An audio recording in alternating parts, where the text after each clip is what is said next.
Eran casi las 3 de la tarde del jueves 2 de diciembre de 1993.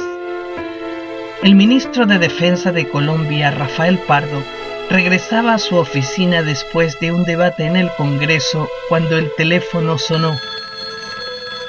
Era el subdirector de la Policía Nacional, general Octavio Vargas Silva. «Cayó Escobar», le dijo.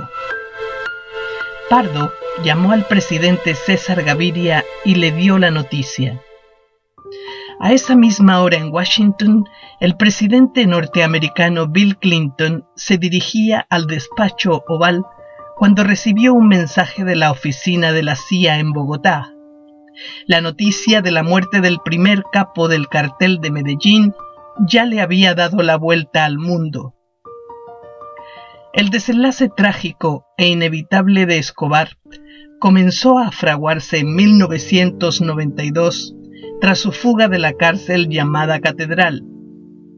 Fue aquí que el presidente colombiano César Gaviria creó un bloque especial de búsqueda con el único propósito de arrestar al zar de la cocaína, vivo o muerto. Dicho bloque había sido entrenado por fuerzas especiales de los Estados Unidos y sus agentes policiales habían sido seleccionados cuidadosamente para impedir la infiltración del narcotráfico. Un día después de su cumpleaños, Pablo Escobar Gaviria, el hombre que había puesto en jaque al gobierno de Colombia, estaba a punto de caer.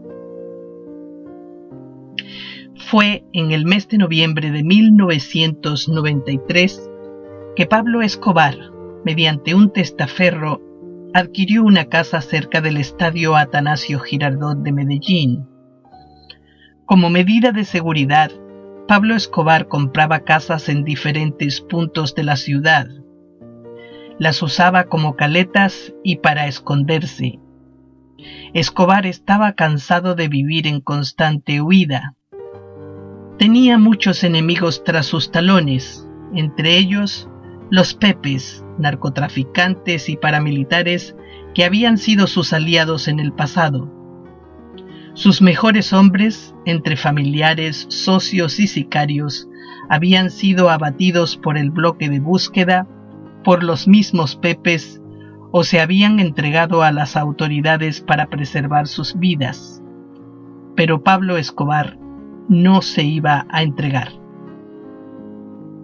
El patrón, como popularmente le llamaban sus allegados, nunca estuvo de acuerdo con el tratado de extradición que Colombia firmara con el gobierno de los Estados Unidos, por el cual naturales colombianos serían juzgados por un tribunal estadounidense o cumplirían condena en cárceles de Estados Unidos.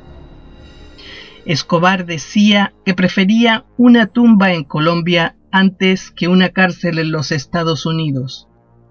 Fue así que abolir la extradición se convirtió en su principal obsesión desde los años 80, y cuando la negociación con el gobierno colombiano para inhabilitar la extradición probó ser imposible, Escobar se atrevió a hacer lo que ningún otro capo de la mafia, ni siquiera el famoso Al Capone, hubiera osado pensar. Le declaró la guerra al propio Estado de Colombia con medios terroristas.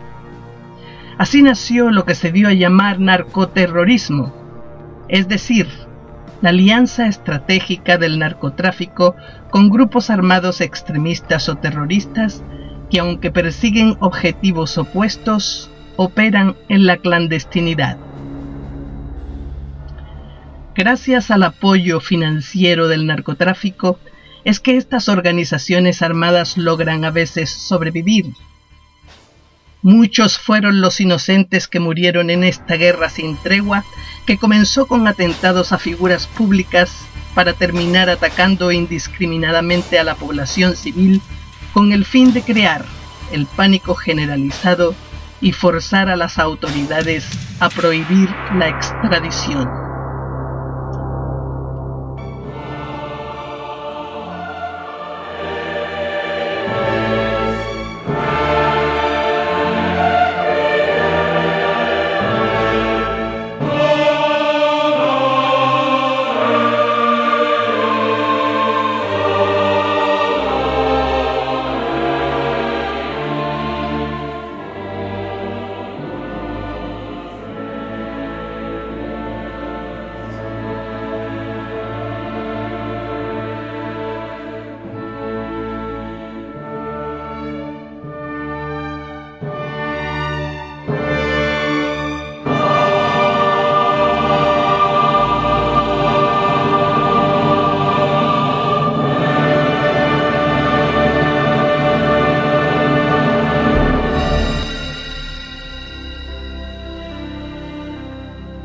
Para inicios de la década de los 90, el cartel de Medellín había alcanzado su máximo potencial criminal y terrorista.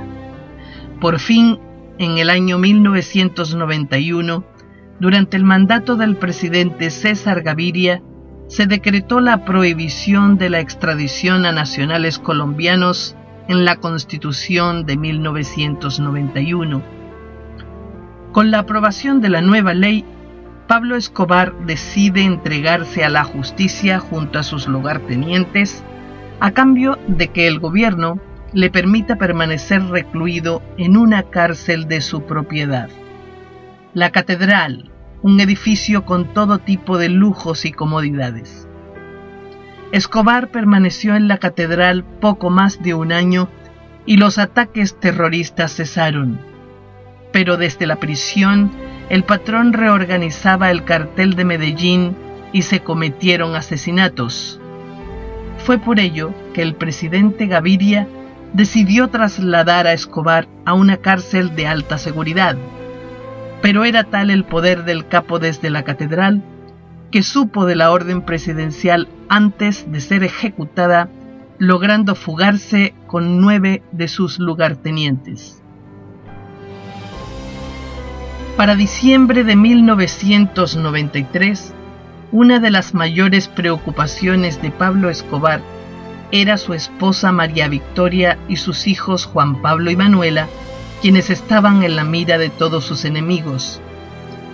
Necesitaba ubicarlos en un país seguro, pero las autoridades alemanas le acababan de negar el asilo.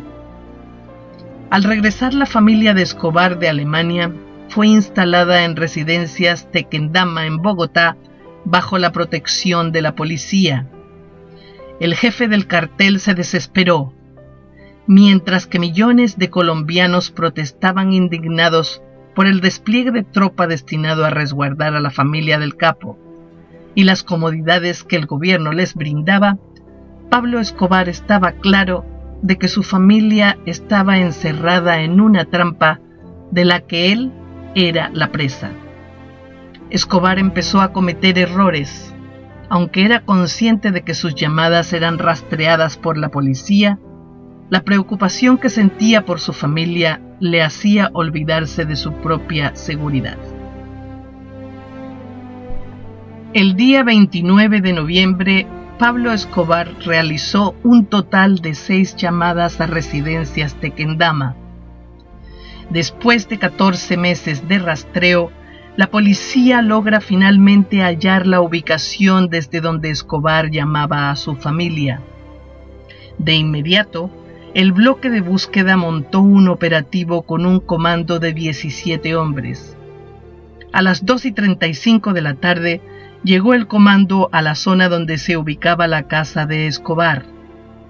Los hombres del comando se acercaron por el frente de la casa. Un guardaespaldas de Escobar salió por delante disparando para darle tiempo al patrón a huir por la parte trasera de la casa, pero al instante cayó fulminado. Mientras tanto, Escobar subió al tejado de la casa vecina. Cargaba 2 pistolas. 2 hombres del bloque lo estaban esperando arriba. Escobar disparó todas las balas menos una, pero no logró sobrevivir. 3 balas se alojaron en su cabeza y otras 4 en sus piernas y cadera. Por más increíble que pareciera, Pablo Escobar Gaviria había sido abatido por el bloque de búsqueda en un operativo breve que contaba con el apoyo de los servicios secretos de los Estados Unidos y con la colaboración de los Pepes, quienes a su vez eran financiados por el cartel de Cali. El capo moría al tiempo que Colombia intentaba curarse de las heridas que dejó más de una década de terror. Muchos pensaron que con Escobar desaparecerían el narcotráfico y el crimen organizado en Colombia, pero la máquina implacable de negocios ilícitos continúa intacta. El número de muertes perpetradas por el cartel de Medellín en los años 80 y 90 se estimó en 15.000, de acuerdo a un estudio realizado por el gobierno de Colombia. En ese tiempo Escobar era considerado uno de los hombres más ricos del mundo. El cartel de Medellín logró infiltrarse en todas las esferas del gobierno de Colombia. La extradición se restableció en Colombia en el año 1997 a petición de los Estados Unidos. La esposa e hijos de Escobar cambiaron legalmente sus nombres y hoy viven en Argentina.